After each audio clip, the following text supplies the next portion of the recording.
સુરતના સેવાભાવી પરિવાર પીપી સવાણીના આંગણે ફરી એકવાર માનવતા, સંવેદના અને સંબંધોની સુગંધ સાથે કોયલડી નામથી સમૂહ લગ્નનું આયોજન કરાયું હતું.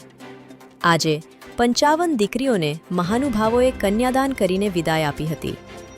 આજના કાર્યક્રમમાં મુખ્ય અતિથિ તરીકે ગુજરાતના નાયબ મુખ્યમંત્રી હર્ષભાઈ સંઘવીએ દીકરીઓને આશીર્વચન આપીને પીપી સવાણી પરિવારના આ ઉદ્દાત કાર્યની મુક્તકંઠે પ્રશંસા કરી હતી.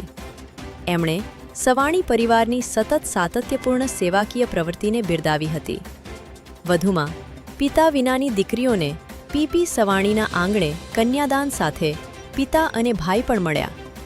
સાસુમાએ વહુને તુલસી આપી આવકારીને એની માતા બનવાનો સંકલ્પ લીધો, જ્યારે દીકરીઓને સાચવતી શ્રેષ્ઠ સાસુઓના હસ્તે દીપ પ્રાગટ્ય થયું. વલ્લભભાઈ સવાણીના જીવન ઉપરનું પુસ્તક આરોહણ અને મહેશભાઈ સવાણીના જીવન ઉપર પ્રેરણામૂર્તિ પુસ્તકનું વિમોચન થયું. આજે 55 દીકરી અને આવતીકાલે 57 દીકરીનું મહાનુભાવોના હસ્તે કન્યાદાન. આ સાથે પીપી સવાણીની દીકરી જમાઈના બનેલા સેવા સંગઠનની મોબાઈલ એપનું લોન્ચિંગ નાયબ મુખ્યમંત્રી હર્ષભાઈ સંઘવીના હસ્તે થયું હતું.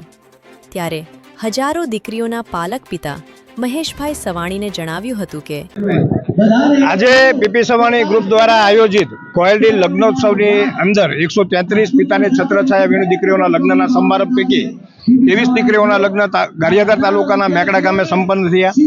આજે 20 તારીખ અને શનિવાર કોયલડી લગ્નોત્સવની અંદર 55 દીકરીઓ કે જે સુરત બહાર અંકલેશ્વર, ભરૂચ, બરોડા, અમદાવાદ, મુંબઈ, મહારાષ્ટ્રમાંથી જે રહેતી દીકરીઓ સહિત મુસ્લિમ દીકરીના આજે નિકાહ થનાર છે. આવતીકાલે 56 દીકરીઓના લગ્ન થનાર છે. આજના દિવસમાં ગુજરાત રાજ્યના નાયબ મુખ્યમંત્રી શ્રી હર્ષભાઈ સંઘવી, CR પાટીલ સાહેબ સહિત અન્ય રાજ્યશ્રી મહાનુભાવો તથા આજના પ્રસંગમાં કનુભાઈ ટેલર સહિત પદ્મશ્રી એવોર્ડ વિનર પણ આજના પ્રોગ્રામમાં અતિથિ વિશેષ તરીકે છે.